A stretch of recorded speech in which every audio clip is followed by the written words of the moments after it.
Company में accounts विभाग से एक बड़ी चूक हो गई, जहां सिर्फ 3,000 रुपए जाने थे, यानी 3 करोड़ रुपए उसके खाते में चले गए। आदित्य शर्मा अपने मोबाइल पर नोटिफिकेशन देखकर सन्न रह गया, 30 मिलियन रुपए। लेकिन आदित्य कोई लालची इंसान नहीं था, उसने पैसे हड़पने का जरा भी नहीं सोचा। वह तुरंत कंपनी की तरफ दौड़ पड़ा ताकि यह भारी रकम वापस कर सके। उधर कंपनी में बैठी फाइनेंस हेड नेहा वर्मा को अभी तक गलती का जरा भी अंदाजा नहीं था। वो बड़ी अकड़ में अपनी बॉस कंपनी की मालकिन यशिका मेहता के सामने शेखी बघार रही थी। यशिका को बस इस बात की चिंता थी कि कहीं आदित्य दोबारा आकर हंगामा न करे। उसने तुरंत आदेश दिया कि सिक्योरिटी को बोल दो, उस लड़के को कंपनी के गेट के अंदर एक कदम भी न रखने दिया जाए। जैसे ही आदित्य ऑफिस पहुंचा, गेट पर ही उसे रोक लिया गया। वो घबराकर गार्ड्स को पूरी बात समझाने लगा। उसने बताया कि कुछ समय पहले उसी ने कंपनी के लिए 30 करोड़ का एक बड़ा प्रोजेक्ट क्लोज किया था, जिससे डूबने वाली कंपनी बच गई थी। लेकिन घाटा भरने के नाम पर यशिका ने न तो उसे प्रमोशन दिया, न सैलरी बढ़ाई और न ही उसके हक के 1 लाख रुपए का इंसेंटिव। उल्टा पैसे बचाने के लिए उसे सीधे नौकरी से निकाल दिया गया। उसे साफ कहा गया था 3,000 लो और आज ही निकल जाओ। आदित्य गुस्से में था, लेकिन मजबूर था। वो कंपनी में 5 साल से काम कर रहा था और नियमों के हिसाब से उसे कम से कम 20 लाख का सेवरेंस और 10 लाख का इंसेंटिव मिलना चाहिए था। उसने कहा था कि अगर कंपनी उसे उसके पूरे 30 लाख दे दे तो वो बिना किसी झगड़े के चला जाएगा। लेकिन यशिका ने उसे धमकाया कि ये कोई बातचीत नहीं है, आदेश है, और अगर उसने ज्यादा मुंह खोला तो उसके रिजाइन लेटर में ऐसे दाग लगाए जाएंगे कि पूरा इंडस्ट्री उसे ब्लैकलिस्ट कर दे।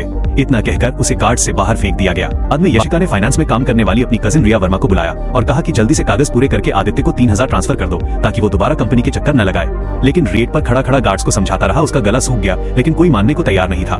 इसी बीच यशिका छुट्टी पर जाने के लिए बाहर निकली। आदित्य ने जैसे ही बोलना चाहा, यशिका उस पर बरस पड़ी, कहने लगी कि 3,000 का मुआवजा देना ही उस पर एहसान था और अब वो पैसे ऐंठने की कोशिश कर रहा है। उसने गार्ड्स को फिर से आदेश दिया कि इस लड़के को घसीट कर बाहर करो, उसे फ्लाइट पकड़नी है। जब यशिका गाड़ी में बैठने लगी, आदित्य ने आखिरी कोशिश में चिल्लाकर कहा कि कंपनी ने गलती से उसे 30 मिलियन रुपए भेज दिए हैं। लेकिन यशिका हंस पड़ी। उसे यकीन था कि अगर सच में इतने पैसे मिले होते तो आदित्य अब तक पैसा लेकर भाग चुका होता। आदित्य ने कहा कि वो सिर्फ अपने हक के 30 लाख चाहता है, बाकी पूरी रकम वापस कर देगा।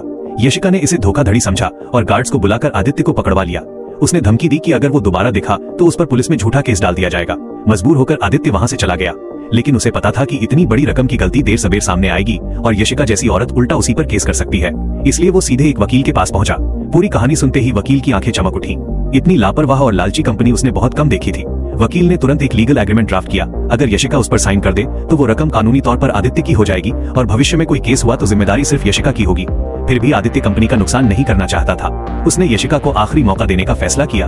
एयरपोर्ट पर बोर्डिंग से ठीक पहले उसने यशिका को फिर रोका और ट्रांजैक्शन का सबूत दिखाने की कोशिश की। यशिका ने झल्लाकर उसका फोन जमीन पर पटक दिया और कहा कि वो ड्रामा बंद करे।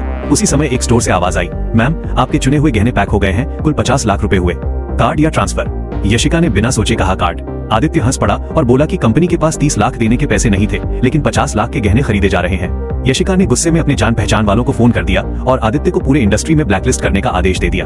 अब आदित्य का सब्र टूट चुका था। उसने चुपचाप एग्रीमेंट निकालकर सामने रखा और कहा कि बस इस पर साइन कर दो, फिर वो